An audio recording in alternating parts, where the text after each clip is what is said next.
Το κορίτσι. Ευχαριστώ, γλυκιά μου. Κάτσε εδώ κοντά μας. Καλή χρονιά. Καλή χρονιά. Χρόνια πολλά, γιατί νομίζω αύριο έχεις και τη γιορτούλα σου. Ευχαριστώ πάρα πολύ. Σήμερα σε έχουμε εδώ ζωντανά. Αύριο δεν θέλαμε να σου στερήσουμε την ημέρα που θα είσαι με τους φίλους και για από το πρωί. Εκεί κάθε. Λίγο άλλωστε, λίγο γρήπη, όλος ο κόσμος, δεν ξέρω γιατί. Ναι, είναι. Λες την ηλικία. 29. Οι αθλητές είναι οι μόνοι που δεν κρύβουν την ηλικία, γιατί παντού ρεκόρ. Όνομα, ημερομηνία γέννησης. Είναι, ξέρεις. Θέματα που αφορούν εσένα και που απασχόλησαν όλους μας, έτσι. Υπήρξε ένα από τα πρόσωπα. Απεσιόδοξα. Γιατί όλα τα γεγονότα, τα πάντα έχουν δύο οπτικές. Σωστό. Έτσι. Και θα μου εξηγήσεις τι εννοείς, ποια είναι. Έδειξες ότι καταρχήν και εσύ ίδια ευνηδιάστηκες. Δηλαδή δεν μπεις. Αυτό είναι ότι πάρα πολλά πράγματα μέσα από το αρνητικό τους. Δηλαδή, ακόμη και σε αυτό το γεγονός, έδειξε για μένα ότι ναι, είμαι δυνατή, ότι μπορεί να βαλόμαστε, ότι δεν υπάρχει δεδομένο του όλοι μας προσέχουν, ότι να προσέχω σε αυτό που κάνω, γιατί παντού, ξέρεις, εγώ είχα μια φιλοσοφία ζωής και την έχω ακόμα βέβαια, ότι όλοι οι άνθρωποι σε περιμένουν στη γωνία για να σου προκαλέσει κάτι τραγικό.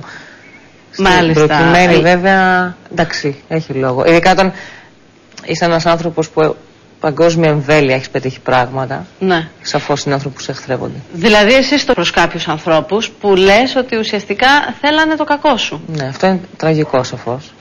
Ναι. Και καθένας έχει τους λόγους. Από ποια κυκλώματα, αθλητικά κυκλώματα. Ναι, αλλά τι συμφέροντα διακυβεύονται εκεί. Δηλαδή, τεράστια συμφέροντα διακυβεύονται. Και αυτό το μήνυμα καταρχήν. Και να τελειώσει και αυτό. Έχεις κάνει δηλαδή αγωγές και μηνύσεις.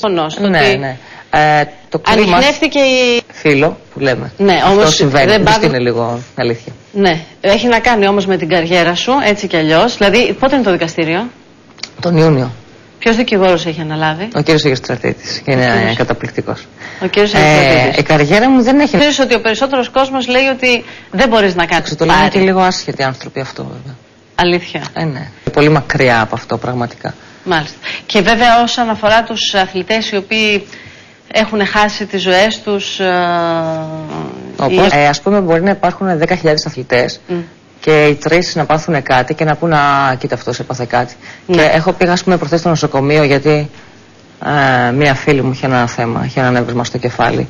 Έτσι, και σκεφτόμουν, που ήταν πολύ νέα γυναίκα, λέω «Μου ήταν αθλήτρια, τι θα λέγα, αθλητισμό». Και είναι μια χαρά. Ο αθλητισμός είναι υγεία. Δεν ισχύει δηλαδή αυτό που ο κόσμος έχει αντιληφθεί, ότι ναι, μεν παίρνετε όλοι κάποιες ουσίες, αλλά δεν μπορείτε και δημόσια να το παραδεχτείτε. Δεν παίρνει κανένας ουσίες γιατί ελέγχεται. Το θέμα είναι σε ανθρώπους που δεν ελέγχονται. Σε αυτούς που ελέγχονται δεν τίθεται τέτοιο θέμα, σαφώς όχι. Μάλιστα. Και πιστεύεις ότι είναι την πρώτη, γιατί δεν είχες μεγάλη προϊστορία? Ή τον ύπνο, ή τον. Έχουν έρθει εκεί. Γιατί δεν έχεις ωράριο και γιατί πάντα δηλώνω που είμαι. Δηλαδή δεν έχω.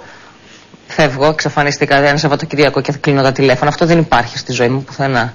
Δεν μπορώ να το έχω. Είναι πολυτέλεια για μένα, τεράστια, κατάλαβες. Και υπάρχουν και άλλοι που δεν ελέγχονται, αλλά δεν με απασχολεί. Το τι κάνω εγώ με αφορά. Σωστά. Θα δούμε τώρα. Άλλο που εγώ θα καταναλώσω, σαφώς. Αυτό είναι πάρα πολύ εύκολο. Ή κάτι άλλο. Είναι πάρα πολύ. Δείγμα, ποιοι το κρατάνε στα χέρια τους? Οι ελεγκτές. Να πω. Γιατί εμείς δεν ξέρουμε. Σε πιστεύουν και άλλοι που σε τήρει τον Ιούνιο. Σαφώς. Κάνω συντήρηση, γυμνάζομαι, αφορά και πολύ κόσμο περαιτέρω. Και αυτό. Και θα αγωνιστώ του χρόνου το καλοκαίρι. Δηλαδή νομίζω δεν θα αλλάξει κάτι. Απλά δηλαδή η τιμωρία με αποχή για ένα διάστημα. Αυτό είναι ευμένη. Όχι. Θα μου εξηγήσω το λόγο. Θα μου εξηγήσει το λόγο.